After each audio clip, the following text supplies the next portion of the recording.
Flatten out carton.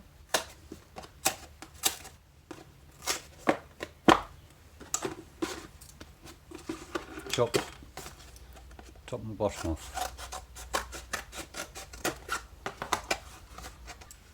Fillet it, you go along there, or if you go along here you get slightly longer.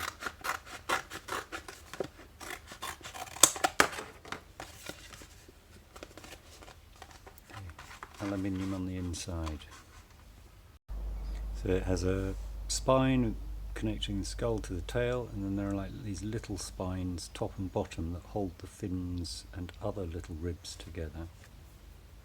You might want to do a big square type fish. I'm going to draw in fairly simple.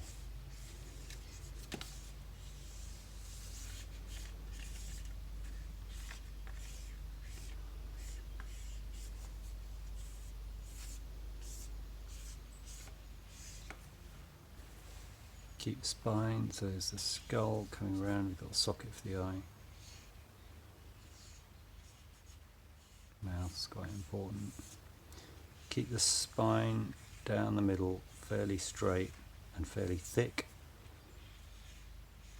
One around the top connecting to the end of the other one, and around the bottom. Keep those solid and connected together. You've got ribs, bones coming down, up off the main one, down off the top one, up to form the fins. And then this bit behind the head we're going to turn into a little fin, so keep that slightly different. Cut out the outline.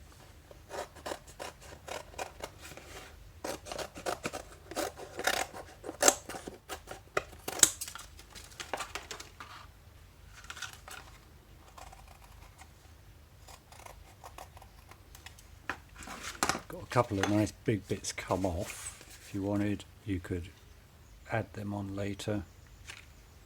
So now we're going to get in and cut the ribs and start doing the bones. Go down to the top, call it the top spine, but take out pieces. You've got to create gaps between the bones. Keep it bold. It's graphic and experiment.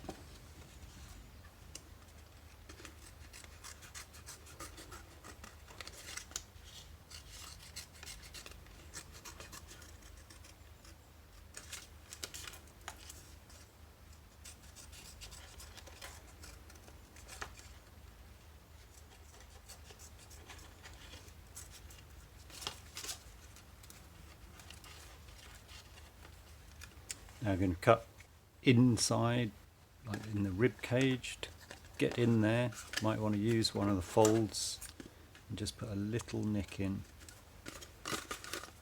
Get the scissors through there, up to the skull, down to the tail end. There's a thick seam, same on this one. I'm going to cut around this bit which we're going to turn into the fin.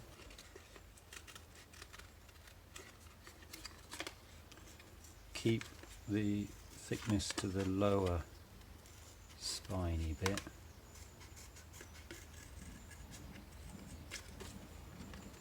Then we're going to start chopping in to create the bones going up and down.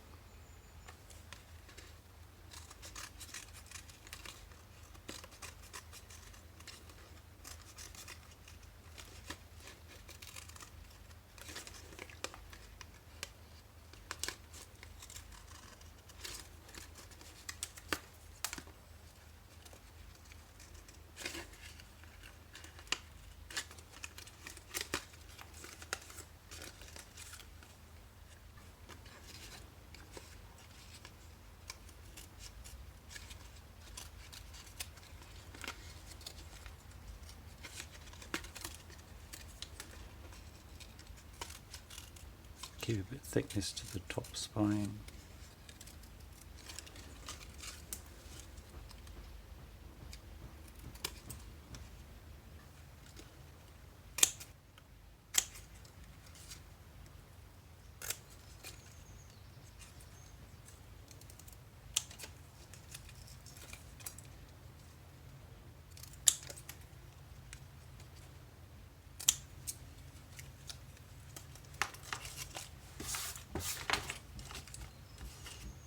You could do all this with a knife. I'm going to put some gills around the back of his head.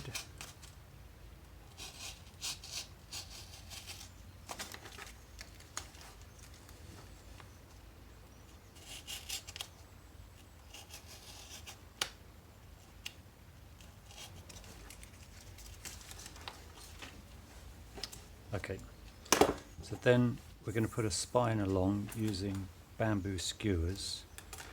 You can punch holes in this using something like this, or a nail, a hammer. Skewer's going to go all the way through the head and into the tail, so we'll end up using two overlapping.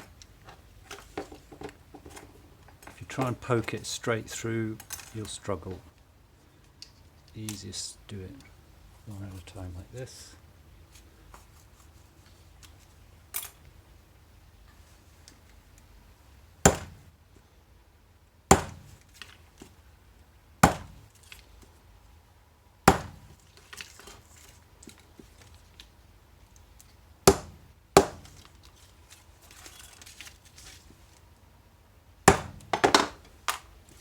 Bamboo skewer.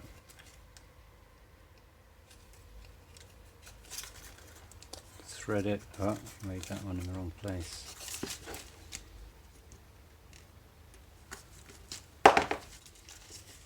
Thread it through on your fingers.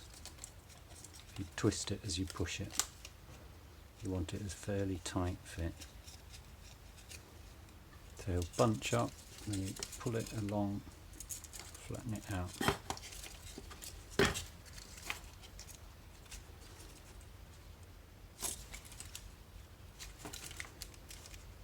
And then I'm going to push another skewer going that way. Kebab your poor little critter. Might be tricky getting them to double up into the hole, that's why you need the thickness in the spine. You twist it, poke it with a nail maybe, make a bigger hole, or another hole. If you wanted to do that bigger tail, you could be fixing it on there. That would look good. You can cut these. If you roll it, don't try and cut it all the way through. You can do it with scissors too. Just sort of munch around it a bit, then break it. Get quite a clean break. And then another skewer is going to go up here.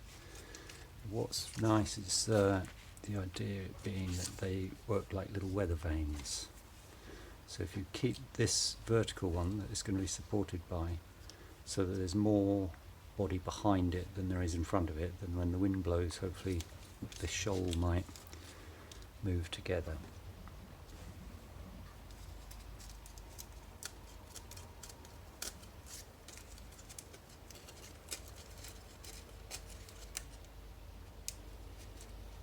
This side, the idea is to paint them white on this side and then keep the silver side silver, so there's a bit of shimmeriness going on. It would actually probably make sense to paint this side before you even chop it up. Ideally there are loads of them. The whole idea is to have a shoal. The idea is to churn them out, get other people making them, get kids making them, come up with different designs. Don't get precious about them. Big ones, little ones, experiment, repeat the same one. Eventually this one might get replaced with a piece of wire and we'll have them hanging one above the other.